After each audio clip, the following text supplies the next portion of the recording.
অবশ্যই না, সন্তুষ্ট বলা যায় এখন মানুষের মুখে একটাই কথা যে যেটাই পাচ্ছি সেটাই আগে নেব। ভাতাতে এখন ততদিন সন্তুষ্ট যতদিন কিছু হচ্ছে না চাকরি বাকরি। অবশ্যই চাকরি বাকরি তো অবশ্যই দরকার। সন্তুষ্ট না হলে কিছু তো হবে, সমস্যার সমাধান।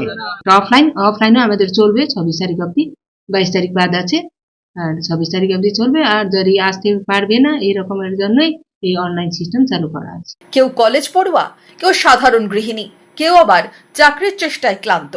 অসংখ্য মানুষ, গল্প অনেক। প্রত্যেকেই চোখে মুখে এক রাশ আশা নিয়ে লাইনে দাঁড়িয়েছেন। মাসে মাসে ১,৫০০ টাকা ভাতা পেতে যুবসাথী প্রকল্পের আবেদনে ভিড় বাড়ছে ক্যাম্পে ক্যাম্পে।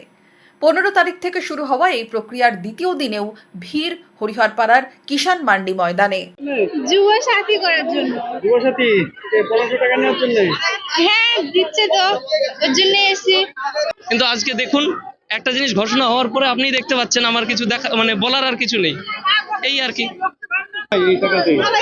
না, আপনি আজকের দিনে দাঁড়িয়ে বর্তমান বাজার মূল্য আপনাদের বা আমাদের সকলেরই জানা।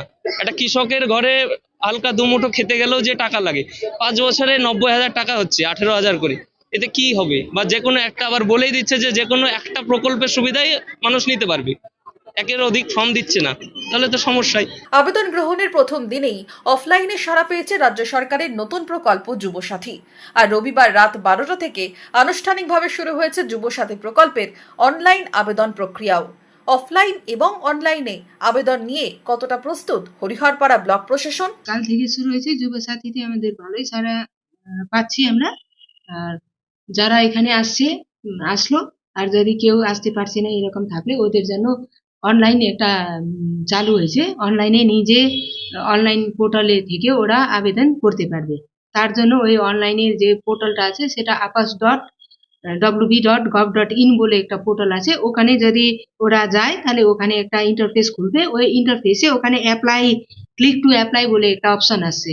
আর ওখানে গিয়ে ওরা যদি নিজের মোবাইল দিয়ে রেজিস্টার করে তাহলে যে ডকুমেন্টস গুলো আমাদের এখানে জমা পড়বে সেই ডকুমেন্ট গুলো ওদেরকে পিডিএফ করে আপলোড করতে হবে। রেজিস্ট্রেশন নাম্বার ওদের ওখান থেকে জেনারেট হয়ে যাবে। গত 5ই ফেব্রুয়ারি রাজ্যের অন্তর্বর্তীকালীন বাজেটে অর্থ প্রতিমন্ত্রী চন্দ্রিমা ভট্টাচার্য যুবসাথী প্রকল্পের ঘোষণা করেছেন।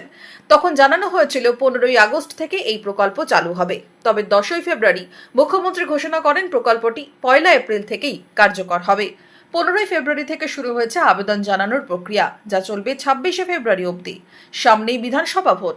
ভোটের আগে বেকার যুবক যুবতীদের ভাতা নিয়ে রাজনৈতিক মহলেও শোরগোল তুঙ্গে। হরিহরপাড়া থেকে মামুনুল ইসলামের রিপোর্ট, ইমাজিন কমিউনিটি মিডিয়া।